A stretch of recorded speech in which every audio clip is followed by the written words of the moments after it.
کہ بچہ اردو بھی بولنا سیکھ جانتا ہے، پڑھنا بھی جانتا ہے، انگریزی بہترین سیکھتا ہے. ہم لوگ کوشش ہی ساری انگلش میں کرواتے ہیں بچوں کی، محنت ہی ساری انگلش کے لیے کر رہے ہیں. میتھمیٹکس بچہ جانتا ہے، سائنس وہ بچہ جانتا ہے، اکنامکس وہ بچہ جانتا ہے، انگلش وہ پڑھ رہا ہے، اردو وہ پڑھ رہا ہے. ایک چیز اس کو نہیں پڑھنی آتی تو اپنے رب کا کلام پڑھنا نہیں آتا، جو ہمارے دین اور ایمان کی بنیاد ہے، جو ہمارے لیے نجات کا ذریعہ ہے، جو ہمارے قبر میں روشنیوں کا ذریعہ ہے، جو ہمارے قلوب کے لیے سکون کا ذریعہ ہے، جو ہمارے دین اور ایمان کی حفاظت کا ضامن ہے، تو کلام پاک ہے. وہ نہیں پڑھنا آتا. اور کیوں پڑھنا نہیں آتا؟ آج اگر معاشرے میں لوگوں کے دلوں میں دین کی تعلیم اور قرآن پاک کی اہمیت نہیں ہے، تو میں کہتا ہوں اس کے ذمہ دار گھر کے ماں باپ ہیں، گھر کے ذمہ دار ہیں، اس کے اصل سبب. اس لیے کہ ہم اپنے بچوں کو قرآن پاک کی جو تعلیم دیتے ہیں غیر اہم انداز میں دیتے ہیں. اپنے بچوں کے دل میں ہم قرآن پاک کی اہمیت پیدا ہی نہیں ہونے دیتے. یہ ذمہ داری ماں باپ کی ہے، یہ غلط حرکت ماں باپ کی ہے، گھر کے بڑوں کی ہے. اب دیکھیے، بچہ صبح کو اسکول جاتا ہے تیار ہو کے، بالکل فریش، ماں بھی اس کو تیار کرتی ہے، اچھے کپڑے پہنائے، صاف ستھرے کپڑے پہنائے، بستہ بھی رات سے تیار ہے. ماں بھی باپ بھی کہتے بیٹا جلدی سو جاؤ، صبح صبح اٹھ کر آپ نے اسکول جانا ہے. رات کو ہوم ورک بھی ہو رہا ہے. اب دیکھیے جب رات سے تیاری ہوگی تو بچے کے دل میں کتنی اہمیت ہے اس کی کہ جی صبح ہر کام قابل برداشت ہوگا، لیکن یہ برداشت نہیں ہوگا ماں باپ کو میں اسکول نہ جاؤں. بچوں کو معلوم ہے کہ میں نے اسکول سے چھٹی نہیں کر سکتا، میری ماں نہیں چھوڑے گی، میرا باپ نہیں چھوڑے گا. اب بچہ صبح اسکول جاتا ہے تیار ہو کے، کپڑے بدل کے، ذہنی طور پہ بھی تیار. اب جناب اسکول پہنچ گئے، ٹھیک ہے، تعلیم حاصل کی، شام ہو گئی، کھیل لیے، کھیل کا ٹائم ہوا، ٹیوشن کا ٹائم ہوا، ٹیوشن بھی پڑھ لی.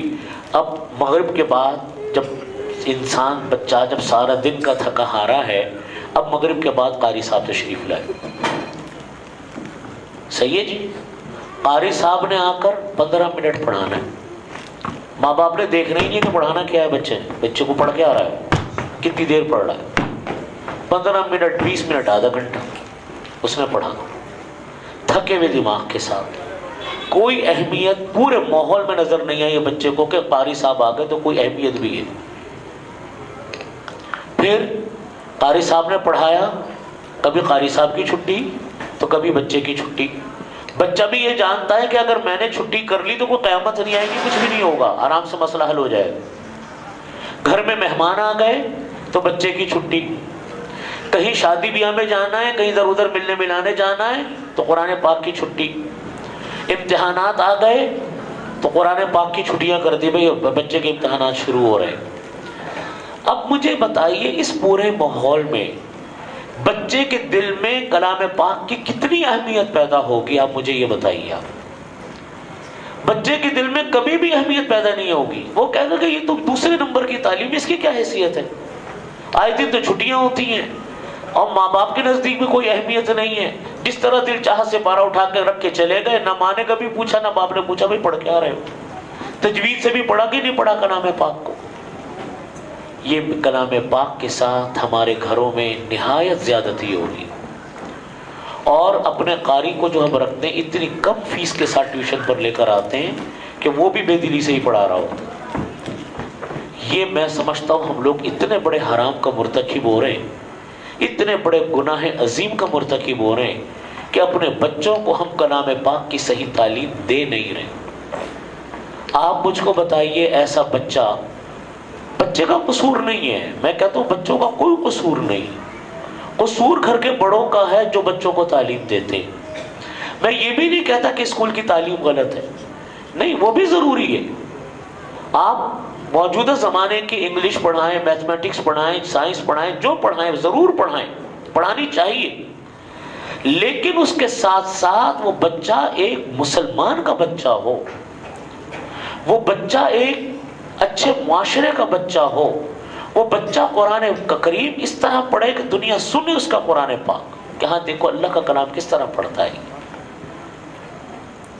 ایک انگلش میڈیم کے یہ جو مشنری اسکول ہوتے ہیں نا عیسائیوں کے، کسی نے ان کے ایک پرنسپل سے پوچھا، وہ خود کرسچین تھا، اس نے کہا کہ آپ اتنے سال سے ہی اپنا مشنری اسکول چلا رہے ہیں،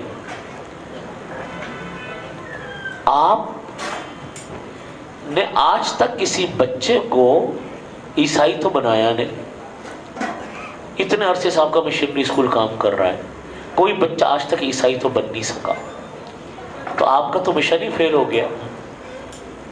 تو اس نے کہا کہ میں نے کسی بچے کو عیسائی تو نہیں بنایا لیکن مسلمان بھی نہیں چھوڑا، میں نے کسی بچے کو مسلمان بھی نہیں چھوڑا۔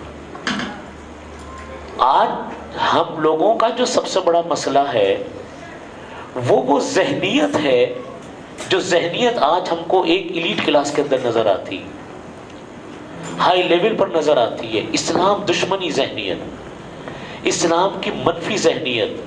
یہ منفی ذہنیت کہاں پیدا ہوتی ہے؟ یہ وہاں پیدا ہوتی ہے جہاں قرآن اور حدیث کی تعلیم پراپر بچے کو نہیں ملتی، اس کو سننا ہی گوارا نہیں ہوتا اللہ اور اس کے رسول کی بات۔ آپ دیکھیں، جب آپ کوئی حکم بتاتے ہیں کہ جو قرآن پاک کا اللہ کا حکم یہ ہے، پردے کا یہ حکم ہے، مردوں کے لیے حکم ہے، قصاص و دیت کا یہ حکم ہے، حکومت کا یہ حکم ہے، سود کے بارے میں یہ ہے، آگے سے طوفان اعتراضات کا شروع ہو جاتا ہے۔ کیوں؟ اس لیے کہ ذہن بنا ہی نہیں بچے کا، وہی بڑے ہو گئے، وہی ماں باپ بن گئے، ان کی جو نسلیں ہیں وہ کیا نسلیں بن رہی ہیں۔ نبی کریم، حقیقت یہ ہے، یہ اتنا بڑا انسان کا سرمایہ ہے، انسان کی اولاد اتنا بڑا سرمایہ ہے کہ ہمارے مرنے کے بعد ہمارے بچے ہی ہمارے کام آنے، اور کس نے کام آنا ہے؟ ہمارے عمل تو ختم ہو جائیں گے، آنکھیں بند ہوں گی جب انسان کی۔ حدیث شریف میں نبی کریم صلی اللہ علیہ وسلم نے ارشاد فرمایا، انسان کے مرنے کے بعد جن چیزوں کا ثواب انسان کو پہنچتا رہتا ہے وہ 3 طرح کی چیزیں ہوتی ہیں، ورنہ ثواب پہنچنے کا سلسلہ ختم، آنکھ بند ہو گئی، اعمال کا سلسلہ ختم۔ جتنے اللہ نے عمل ہم نے اس سے کروا لیے اور وہ اللہ کی بارگاہ میں قبول ہو گئے تو سبحان اللہ، جو نہیں قبول ہوئے نعوذ باللہ اس سے محروم رہ گئے۔ حدیث شریف میں ایک اور جگہ پر فرمایا، میں حدیث سنانے سے پہلے ایک اور حدیث سناتا ہوں۔ حدیث شریف میں نبی علیہ الصلوۃ والسلام نے فرمایا، انسان اپنے مرنے کے بعد، سب توجہ سے سنیے گا، انسان اپنے مرنے کے بعد لوگوں کے ایصال ثواب کا اتنا شدت سے منتظر ہوتا ہے جیسا ایک پانی میں ڈوبنے والا انسان کسی سہارے کا منتظر ہوتا ہے۔ اس کا مطلب ہمارے آپ کو شاید سمجھ میں نہیں آ سکتا کیونکہ مرحلہ ابھی آیا نہیں۔ کیوں؟ اتنی شدت سے انسان منتظر ہوگا کہ کاش مجھے کوئی انسان کیا کر دے، ایصال ثواب پڑھ کر بخش، مجھے پڑھ کر بخش دے، کچھ مجھے ایصال ثواب پہنچے۔ اب سمجھیے، اعمال تو اپنے ختم، ان میں سے کتنے عمل اللہ نے قبول کیے، کتنے نہیں کیے، وہ بھی کچھ پتہ نہیں۔ اب رہ گئے انسان کی واحد تمنائیں اور آرزویں کس کے ساتھ ہیں؟ اپنے بچوں کے ساتھ، جن کو آپ نے پرورش کر کے پالا، ان کی تربیت کی۔ حدیث شریف میں نبی کریم صلی اللہ علیہ وسلم نے فرمایا، انسان کے مرنے کے بعد جن چیزوں کا ثواب انسان کو پہنچتا ہے وہ 3 طرح کی چیزیں ہوتی ہیں۔ نمبر 1 فرمایا کہ کوئی انسان اپنا کوئی علمی ذخیرہ چھوڑ کر مر جائے۔ علمی ذخیرے کا مطلب کیا ہے؟ کہ کوئی کتاب تصنیف کر لی، کوئی شاگرد اپنے تیار کر دیے، جیسے قاری صاحب نے ماشاءاللہ ان بچوں کو کلام پاک کی تعلیم دی، یہ قاری صاحب کے لیے صدقہ جاری ہے۔ جب تک یہ بچے کلام پاک پڑھیں گے، پھر یہ بچے اللہ تعالیٰ ان کو بڑا کرے گا، ان کی اپنی اولادیں ہوں گی، ان کے اپنے شاگرد ہوں گے، یہ دوسروں کو پڑھائیں گے، اس کا ثواب قاری صاحب کو بھی جائے گا، ان بچوں کو بھی جائے گا، ان کو بھی جائے گا جو پڑھ رہے ہیں۔ یہ سلسلہ اور قاری صاحب کے اساتذہ سے چلا آ رہا ہے، پیچھے سے سلسلہ چلا آ رہا ہے۔ اسی طریقے سے ماں باپ، تو فرمایا کہ علمی ذخیرہ چھوڑ کے چلا گیا، کوئی تصنیف کر دی، کوئی شاگرد چھوڑ دیے، جب تک وہ اللہ اور اس کے رسول کا کام کر رہے ہیں، اس استاد کو بھی ثواب مل رہا ہے اور ان لوگوں کو مل رہا ہے جو اپنا کام کر رہے ہیں۔ دوسری چیز فرمایا نبی کریم صلی اللہ علیہ وسلم نے کہ کوئی انسان اپنا صدقہ جاریہ چھوڑے، مسجد بنا دی، کنواں کھود دیا، کوئی ہسپتال بنا دیا، کوئی درخت لگا دیا، کوئی ایسے فائدے کا کام کر لیا جس سے انسانوں کو فائدہ مستقل جا رہا ہے. جب تک وہ چیز موجود ہے انسان کو اس کا مر جائے گا اس کا ثواب اس کو پھر بھی پہنچتا رہے گا. تیسری چیز فرمائی نبی کریم صلی اللہ علیہ وسلم نے کہ نیک اولاد کوئی انسان اگر چھوڑ کر جاتا ہے، جب تک وہ نیک اولاد قرآن پڑھے گی، نمازیں پڑھے گی، روزے رکھیں گے، کوئی دین کا کام کریں گے، اس اولاد کو بھی ثواب ملے گا، ماں باپ کو بھی ثواب ملتا رہے گا. پھر جب ایک مرتبہ بچہ نیک ہو گیا، اب اس کی اگلی نسل بھی کیا ہوگی؟ انشاءاللہ وہ بھی نیک ہوگی، کیونکہ انہوں نے اسی طرح تربیت کرنی ہے اپنے بچوں کی. پھر اس کی جو اگلی نسل ہوگی، نسل در نسل وہ دین کا سلسلہ چلتا ہے. اس لیے یہ کلام پاک کی تعلیم میں اس بات کی ضرورت ہے. میں اپنے تمام خاص طور پہ جتنے بڑے حضرات اور خواتین یہاں تشریف فرما ہیں ان سے ایک بات کہوں گا کہ دیکھیں، جو بچہ قرآن پاک پڑھ رہا ہو یا حفظ کر رہا ہو یا ناظرہ پڑھ رہا ہو، یا جن بچوں نے قرآن پاک حفظ کر لیا، آپ ان کو اہمیت اتنی دیں کہ دوسرے بچے پوچھیں کہ اپنے ماں باپ سے کہ اس نے کیا پڑھا ہے جو اس کو اتنی عزت مل رہی. اپنے گھروں میں، اپنے خاندانوں میں، اگر آپ کے خاندان کا بچہ ہے، آپ کا نہیں ہے، آپ کے بہن کا، آپ کے بھائی کا، آپ کے عزیز رشتہ داروں کے بچے ہیں، وہ قرآن پاک پڑھ رہے ہیں، آپ ان کو اہمیت دیں. لوگوں کو پتہ چلے، بچوں کو پتہ چلے کہ دیکھو یہ قرآن پاک پڑھ رہا ہے، یہ کتنی اہمیت کی چیز ہے. اس لیے یہ قرآن پاک کی تعلیم اتنی اہمیت کی ہے کہ اس کا اہتمام کرنا ضروری ہے. حدیث شریف میں نبی کریم صلی اللہ علیہ وسلم نے فرمایا، دیکھیے صرف پڑھنا ہی نہیں بلکہ جب ہماری تجوید صحیح ہوگی، ہم صحیح طریقے سے کلام پاک پڑھیں گے تو اللہ تعالیٰ اس قرآن پاک کو سنتے ہیں، اس کو قبول فرماتے ہیں، اس پر اپنی رضا اپنی عطا فرماتے ہیں. حدیث شریف میں فرمایا کہ کوئی انسان قرآن پاک پڑھتا ہے، ایک حرف پر اللہ تعالیٰ اس کو 10 نیکیاں عطا فرماتے ہیں. فرمایا کہ الف لام میم، الالف حرف واللام حرف والمیم حرف. الف ایک حرف ہے، لام ایک حرف ہے، میم ایک حرف ہے. آپ اندازہ کیجئے الف لام میم پڑھا تو 30 نیکیاں مل گئی. روز مرہ کی تلاوت یہ لازمی حصہ ہونا چاہیے ہماری زندگی کا. ہم نہیں، پورا گھر، مرد خود پڑھے گا، باپ پڑھے گا، بیوی پڑھے گی، ماں پڑھے گی تو بچے خود بخود پڑھیں گے.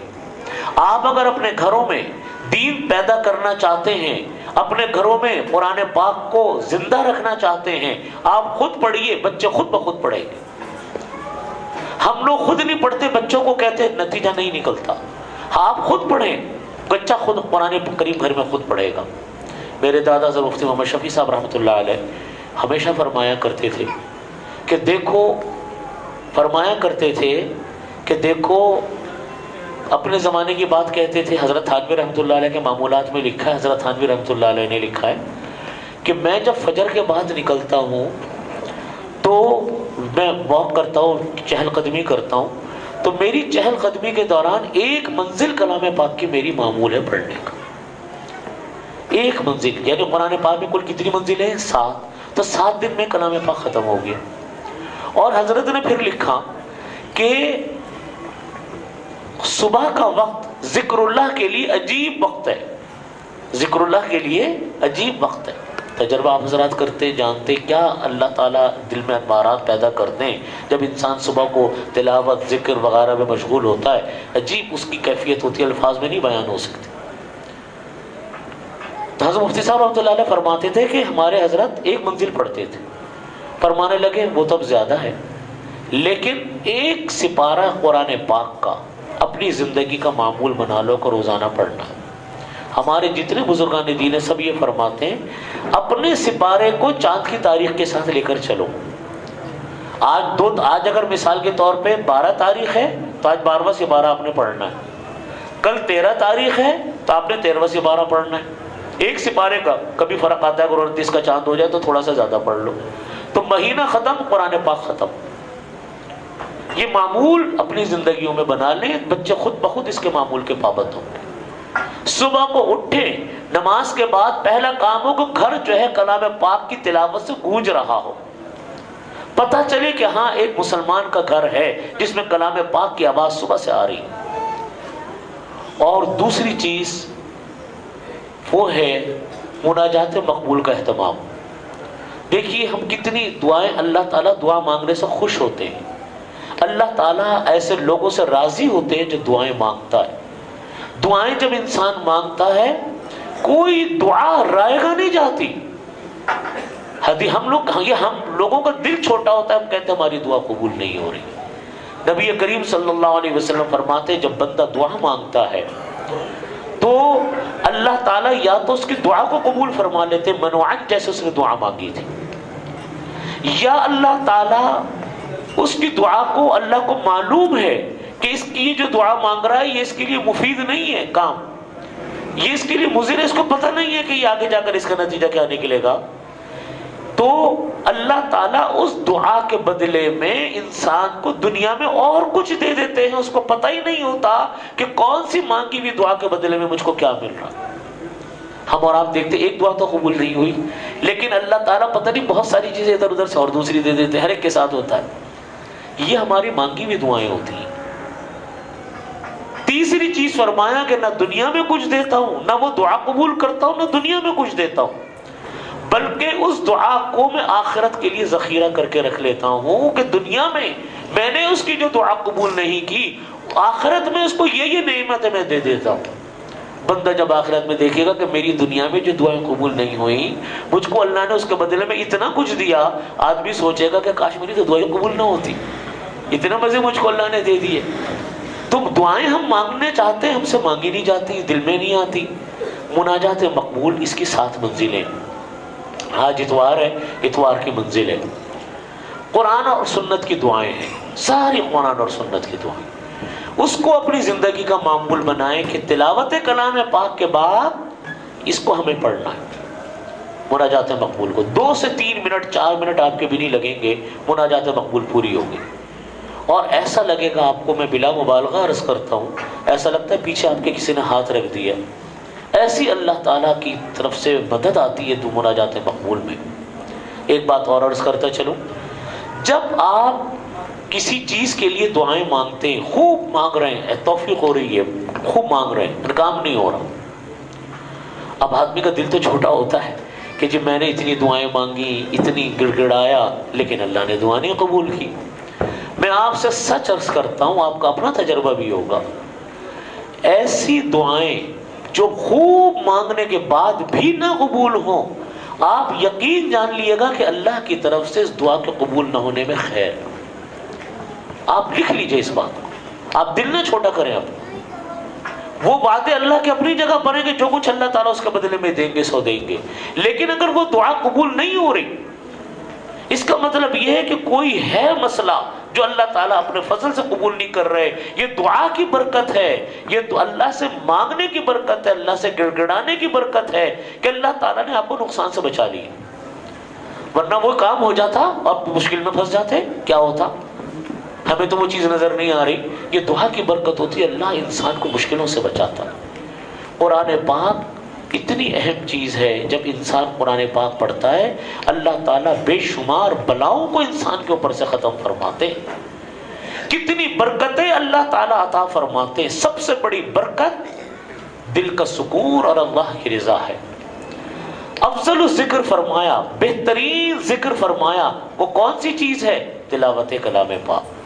حضرت امام احمد بن حنبل رحمۃ اللہ علیہ، مشہور امام اور فقیہ، اللہ نے اتنا اونچا تقوی اللہ نے ان کو عطا فرمایا تھا کہ ان کی تقوی کے اوپر ایک کتاب ہے، امام احمد بن حنبل رحمۃ اللہ علیہ کے تقوی پر عجیب و غریب کتاب ہے، اس میں ان کے عجیب و غریب واقعات ہیں۔ امام احمد بن حنبل رحمۃ اللہ علیہ کو جاگتے ہوئے میں اللہ تعالیٰ کی زیارت ہوتی تھی، دیدار نصیب ہوتا تھا۔ ایک مرتبہ ان کے کچھ شاگرد آئے، انہوں نے کہا امام احمد بن حنبل رحمۃ اللہ علیہ سے کہ شیخ اللہ نے تو آپ کو اتنا اونچا مقام دیا کہ آپ کو دیدار نصیب ہوتا ہے اللہ کا جاگتے ہوئے میں، تو آپ ایک سوال فرمائیے اللہ تعالیٰ سے کہ یا اللہ آپ کے قرب کا، ہم لوگ پوچھتے آپ کے قرب کا سب سے بہترین ذریعہ کون سا؟ نماز ہے، ذکر ہے، روزہ ہے، صدقہ ہے، کون سا آپ کا قرب کا بہترین ذریعہ کون سا ہے جس سے آپ کا قرب نصیب ہو جائے اللہ کا؟ امام احمد بن حنبل رحمۃ اللہ علیہ نے فرمایا کہ میری زیارت ہوگی تو میں یہ سوال کروں گا۔ امام احمد بن حنبل رحمۃ اللہ علیہ کو پھر دیدار نصیب ہوا تو انہوں کو یاد آ گیا کہ میرے شاگردوں نے میرے سے کہا تھا کہ یہ سوال کر لیجئے گا، تو انہوں نے پوچھا اللہ تعالیٰ سے کہ یا اللہ آپ کے قرب کا بہترین ذریعہ کون سا ہے؟ اللہ تعالیٰ نے فرمایا کہ تلاوت القرآن، کلام پاک کی تلاوت۔ امام احمد بن حنبل رحمۃ اللہ علیہ نے فرمایا کہ بفہم او بلا فہم، سمجھ کر پڑھیں یا بغیر سمجھے؟ اللہ تعالیٰ نے فرمایا کہ بفہم او بلا فہم، چاہے سمجھ کر پڑھو چاہے بغیر سمجھے پڑھو، ہر صورت میں میرے قرب کا ذریعہ کیا ہے؟ تلاوت کلام پاک۔ بھائی بس یہی عرض کرتا ہوں، تلاوت ایک ہے، تلاوت کو اسی طریقے سے ادا کرنا جس طریقے سے ادا کرنا چاہیے، جس کو ہم تجوید کہتے ہیں، اس کا بھی اہتمام لازم ہے۔ ہم اگر آپ دیکھیں، ہم اگر انگلش پڑھیں اور بے دکھے طریقے سے پڑھیں، سب مذاق اڑاتے ہیں نا، ہے نا کہ جی پڑھ کے آ رہا ہے، یہ تو پتہ ہی نہیں چل رہا ہے انگلش بول رہے ہیں کہ کون سی زبان بول رہا ہے، مذاق اڑاتے ہیں۔ یہ اللہ کا کلام ہے، کلام بھی اللہ کا ایسا کہ اس کے عاشقوں نے، قرآن پاک کے عاشقوں نے اس کے ایک ایک لفظ کی جگہ زبان پر ہاتھ رکھ کے بتا دی ہے کہ اس زبان کے لفظ، زبان کو ادھر ٹکاؤ گے تو یہ آواز نکلے گی۔ ایسی دنیا کی کوئی کتاب نہیں ہے جہاں پر اس کے تلفظ کو بھی سکھایا گیا ہو۔ یعنی لام اگر زیر کے بعد آئے گا تو پتلا ہوگا للہ، اور اگر زبر یا پیش کے بعد آئے گا تو موٹا ہوگا واللہ، للہ واللہ۔ زبان کو یہاں رکھو گے تو یہ آواز آئے گی، یہاں رکھو گے تو یہ آواز آئے گی۔ پورا فن ہے تجوید کا، ایک دو کتابیں نہیں، بے شمار کتابیں ہیں اس فن کی جو یہ بتاتی ہے کہ آپ کو تلاوت کلام پاک کرنی کیسے۔ حضرت عبداللہ ابن مسعود رضی اللہ عنہ مفسر قرآن، جس کے بارے میں نبی کریم صلی اللہ علیہ وسلم نے فرمایا کہ کوئی انسان اگر قرآن کا پاک کو ایسا سننا چاہے جیسا نازل ہوا تھا تو ابن عبداللہ ابن مسعود کی طرح قرآن پاک کو پلٹا سنے کہ کس طرح پڑھتے ہیں۔ مفسر قرآن بھی ہیں، مجتہد صحابی بھی ہیں، نبی کریم صلی اللہ علیہ وسلم کے انتہائی قریبی ساتھیوں میں سے۔ ان کے ایک صاحب تھے زر ابن حبیش رضی اللہ عنہ، یہ حضرت عبداللہ ابن مسعود کے بعد میں شاگرد بنے، اور جتنے قراء ہیں، بڑے بڑے قاری ہیں، ان سب کے سلسلے استاد ہیں جا کر کون؟ حضرت زر ابن حبیش رضی اللہ عنہ، صحابی نہیں ہے، تابعی۔ اور زر ابن حبیش شاگرد براہ راست حضرت عبداللہ ابن مسعود رضی اللہ عنہ کے۔ جتنے قراء ہیں نا، ان سب کے سلسلے جو حضرت عبداللہ ابن مسعود تک پہنچتے ہیں، وہ سب کس کے واسطے سے پہنچتے ہیں؟ زر ابن حبیش۔ اتنا بڑا قاری، اتنا بڑا امام قرات کا۔ پہلے یہ زر ابن حبیش رحمۃ اللہ علیہ گلوکار تھے، گانے گاتے تھے، اور خدا نے ان کو وہ خوبصورت آواز دی تھی حضرت زر ابن حبیش کو کہ اللہ اکبر، کہ لوگ ان کے گانے کی مجلس میں دور دراز سے آتے تھے گانا سننے۔ ایک مرتبہ ان کی کوئی مجلس ہو رہی تھی، گانے باجے کی بڑی مجلس تھی، دنیا آئی ہوئی تھی ان کے مجلس کو سننے کے لیے۔ ان کے قریب سے حضرت عبداللہ ابن مسعود گزرے۔ کہتے ہیں نا کہ بڑے کی صحبت بھی مل جائے ایک منٹ کی بھی تو انسان کی بعض اوقات کایا پلٹ ہو جاتی ہے۔ صرف قرب ہی نصیب ہو جائے نا بعض اوقات اللہ کے نیک بندوں کا، نیک بندے بھی صحابی، تو کیا حال ہوگا۔ ان کے قریب سے حضرت عبداللہ ابن مسعود گزرے، یہ کہتے ہوئے گزرے کہ تمہیں خدا نے اتنی خوبصورت آواز دی ہے، کاش یہ تمہاری خوبصورت آواز اللہ کا کلام پڑھنے میں استعمال ہوتی۔ تم گانے گا رہے ہو، کاش یہ آواز کس میں استعمال ہو؟ قرآن پاک پڑھنے میں استعمال۔ بس وہ کیا جملہ بولا حضرت عبداللہ ابن مسعود نے کہ تو ان کو تو سینے پہ گھر کر گیا، دل میں اتر گیا۔ حضرت زر بن حبیش نے کہا کہ میرے سے انہوں نے کیا بات کہی ہے کہ میں کوئی ایسی کیوں میں گانے گاؤں، میں کوئی تلاوت ہی کر لیا کروں. وہ دل میں ایک بات اتر گئی ہے حضرت ان کے زر بن حبیش کے. انہوں نے حضرت زر بن حبیش نے اس کے بعد حضرت عبداللہ بن مسعود کے پاس پہنچے، کہا کہ شیخ آپ مجھ کو قرآن پاک سکھائیے. حضرت عبداللہ بن مسعود نے کہا ٹھیک ہے. انہوں نے قرآن پاک سیکھنا شروع کیا. قرآن پاک کیا سیکھا کہ بہترین قاری بن گئے. قاری بننے کے بعد علم قرات کے، علم تجوید کے امام اور استاذ بن گئے. اب دنیا جو پہلے ان کے گانے سننے کے لیے آتی تھی، اب زر بن حبیش کی تلاوت سننے کے لیے آتی تھی. اور وہ اتنا بڑا مجمع جو گانے سننے کے لیے ہوتا تھا، اس سے زیادہ مجمع ان کی تلاوت کے لیے ہوتا تھا. اللہ نے ایسا قبول کیا. اور تمام قراء کے جا کر سلسلے قرات کے حضرت زر بن حبیش حضرت عبداللہ بن مسعود پر جا کر ملتے تھے. اللہ رب العزت نوازتا ہے تو ایسے نوازتا ہے. میری بس یہی درخواست ہے، دو باتیں میں نے آپ کے سامنے عرض کی. ایک تو یہ کہ کلام پاک کی تعلیم کو، اور جو بچے پڑھ رہے ہیں اور جو ان کے اساتذہ ہیں ان کو بہت اہمیت دیں، اپنے گھروں میں بھی اور اپنے خاندان کے بچوں کو بھی اہمیت دیں، تاکہ یہ اہمیت بچوں کی نہیں، یہ اہمیت اللہ کے کلام کی ہے. نمبر 2، قرآن پاک پر اہتمام اپنے گھروں میں کریں. پڑھنے کا کوئی دن کسی فرد کا ناغہ نہ ہو کلام پاک کی تلاوت سے. میرے حضرت مفتی صاحب رحمۃ اللہ علیہ فرمایا کرتے تھے، عجیب بات کہتے تھے، اللہ تعالیٰ ہمیں مجھے بھی عمل کی توفیق عطا فرمائے. فرمایا کرتے تھے کہ دیکھو پورا سپارہ نہیں پڑھ سکتے، آدھا پڑھ لو. کہتے آدھا پورا سپارہ جو لوگ معمولاً تلاوت کرتے 20 منٹ میں بڑے سکون کے ساتھ انسان کی تلاوت پوری ہوتی. فرماتے تھے آدھا پڑھ لو 8-10 منٹ میں آدھا سپارہ. فرماتے جلدی زیادہ ہے، کام زیادہ ہے، 1 پاؤ پڑھ لو، 4 سے 5 منٹ میں 1 پاؤ ہو جاتا ہے. فرماتے اور زیادہ جلدی 1 رکوع پڑھ لو. فرماتے کوئی بالکل تم دیکھو ناغا ہو رہا ہے تو 3 آیتیں پڑھ لو، لیکن کلام پاک کی تعلیم کو اور تلاوت کو چھوڑو نہیں. بات سمجھ میں آ رہی؟ اللہ تعالیٰ ہمیں اس کی توفیق عطا فرمائے. تیسری چیز عرض کرتا ہوں کہ دیکھیے اللہ نے کتاب بھیجی، ایک رسول تعلیم کے لیے بھیجا. ہمیں پتہ ہی نہیں کتاب میں لکھا کیا. ہم اتنے بے نیاز ہیں، اتنے مستغنی ہیں اللہ کی کتاب سے نعوذ باللہ، کہ ہمیں پتہ ہی نہیں کہ میرے رب نے ہمیں خطاب کیا. کل اللہ تعالیٰ ہم سے یہ پوچھے گا کہ بھائی میں نے کتاب بھیجی تھی، اس کے ترجمے ہر زبان میں دنیا کے ہو گئے، اس کی تفسیریں ہر زبان میں ہو گئی، تمہیں یہی نہیں پتہ چلا قرآن کریم میں نے کہا کیا تھا، میں نے خطاب کیا کیا تمہیں. آج دنیا میں آپ کو کوئی ای میل کر دے اور آپ نہ پڑھیں، وہ ناراض ہوتا ہے نہیں ہوتا کہ یار آپ نے تو میری ای میل بھی نہیں پڑھی، میں نے آپ کو خط لکھا تھا آپ نے میرا خط کھولا بھی نہیں، آپ سے ناراض ہو جائے گا وہ. تو کیا اللہ ناراض نہیں ہوگا ہم سے کہ میں نے کتاب آپ کی رہنمائی کے لیے دی، امت کی رہنمائی کے لیے دی، امت کے پاس وقت ہی نہیں ہے کتاب پڑھنے کہ میں نے کہا کیا ہے. یہ ہم سب کی ذمہ داری ہے کہ ہم قرآن پاک بھی پڑھیں، اس کے ترجمے کو بھی پڑھیں. ترجمے آج آسان اردو میں، انگلش میں، کون سی زبان ہے جس کے اندر آج ترجمہ قرآن کریم کا نہیں ہے. پڑھنا چاہیں پڑھ سکتے ہیں. رہنمائی کے لیے ماشاءاللہ علماء ہر طرف موجود ہیں، ہر محلے میں موجود ہیں. آپ کو کوئی لفظ سمجھ میں نہ آئے تھوڑا سا سمجھنا پڑے گا، سمجھ لیں. اللہ سے دعا کریں اللہ تعالی ہماری زندگیوں میں قرآن کو داخل فرمائے، ہمیں پڑھنے کی، سمجھنے کی، عمل کرنے کی توفیق عطا فرمائے. وآخر دعوانا الحمدللہ رب العالمین.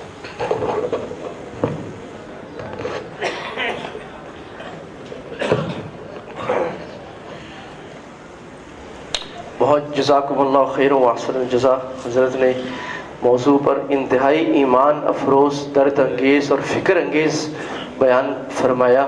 اللہ تعالیٰ ہمیں اس پہ عمل کی توفیق اور اس کی دعوت دینے والا بنا دے. ہماری اس بابرکت تقریب کا آخری مرحلہ ہے کہ جو ہماری تقریب کے جو اصل دولہا ہیں، جن کے لیے یہ تقریب سجائی گئی ہے اور منعقد کی گئی ہے، ان کو بلایا جائے گا. اور حضرت مفتی زبیر صاحب دامت برکاتہم اور ہمارے حضرت والد صاحب خورشید الاسلام صاحب، جن کا یہ سارا صدقہ جاریہ جامعہ خورشید الاسلام للبنات کراچی، کڈاب، ماتلی، نو مسلم سوسائٹی اور نعمان الاسلام اور ہم سب اپنے والد صاحب کا صدقہ جاریہ اللہ کرے ہم ان کی امیدوں پر پورا اتریں. تو یہ دو حضرات انشاءاللہ ان بچوں کو سند دیں گے، ایک چھوٹی سی شیلڈ دیں گے اور ایک کتاب سیرت النبی صلی اللہ علیہ وسلم کی یہ ان کو عنایت کریں گے. جی نہیں صحیح ہو بچے اس طرف سے آئیں گے، ٹھیک ہے جی. میں نام بلا رہا ہوں تو بچے اس حساب سے ترتیب سے تشریف لیتے رہیں. حضرت سے میں درخواست کروں گا اگر کھڑے ہو جائیں تو جی. عبد المقید بن عبد الباسط، عبد المقید بن عبد الباسط جی. عبد الصبور بن عبد الباسط،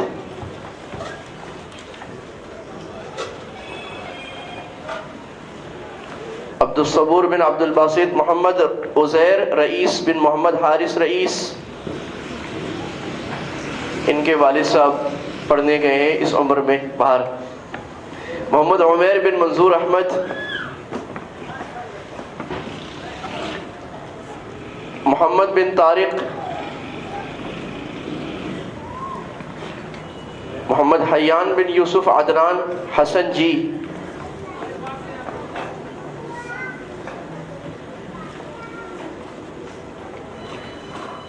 عمار علوی بن صلاح الدین، عبداللہ بن زین العابدین جی جی. عبداللہ بن نعمان عالم، یہ میرے بھتیجے اور والد صاحب.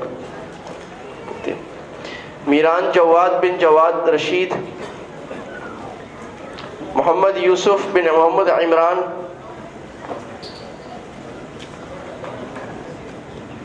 محب الرحمن بن ابو بکر، سید عمر بن ماجد بن سید ماجد دستگیر،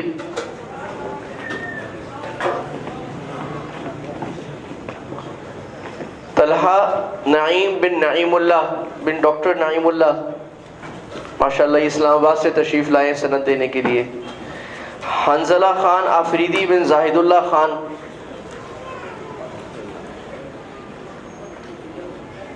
ماشاءاللہ جی ماشاءاللہ بھائی ماشاءاللہ تو کہہ سکتے ہیں. سعد ارشد بن ارشد حسین غوری، حمزہ اسد بن اسد اللہ.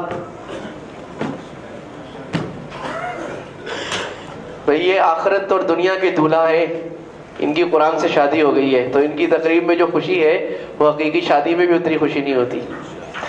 زین العابدین بن محمد حسین، ثاقب مامدانی بن محمد شاہد،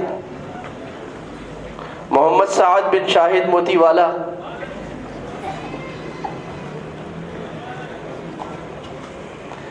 دانیال ویانی بن داؤد ویانی، عبد الرحمن بن محمد خالد،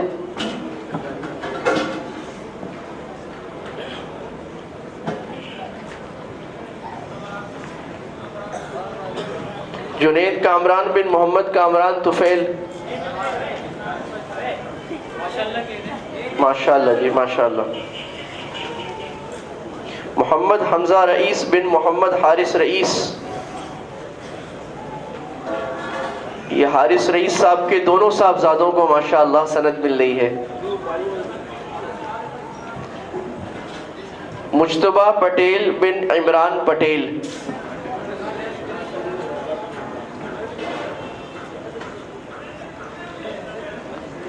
ماشاءاللہ یہ آج ہماری محفل کے میزبان تھے. پورا 1.5 گھنٹہ انہوں نے محفل چلائی ہے، اسٹیج سیکرٹری رہے. مجتبیٰ پٹیل اور اکرمہ خورشید. بھائی اکرمہ خورشید کہاں ہیں؟ آپ بھی زیارت کرا دیں یہاں کے.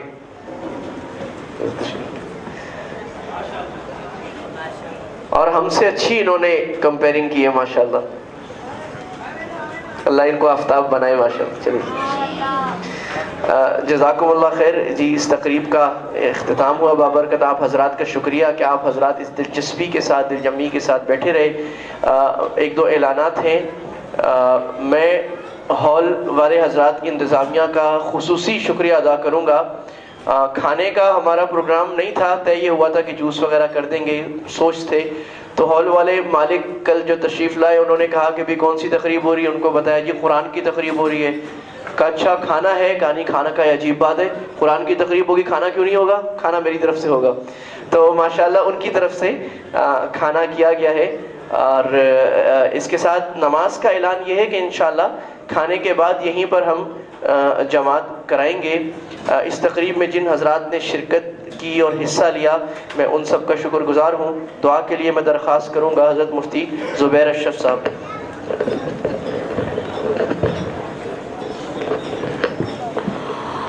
اللهم صل على محمد وعلى ال محمد كما صليت على ابراهيم وعلى ال ابراهيم انك حميد مجيد. ربنا ظلمنا انفسنا فان لم تغفر لنا وترحمنا لنكونن من الخاسرين. اللهم احسن عاقبتنا في الامور كلها واجرنا من خزي الدنيا وعذاب الاخره. اللهم انا نجعلك في نحورهم ونعوذ بك من شرورهم. اللهم انا نسألك الهدى والتقى والعفاف والغنى.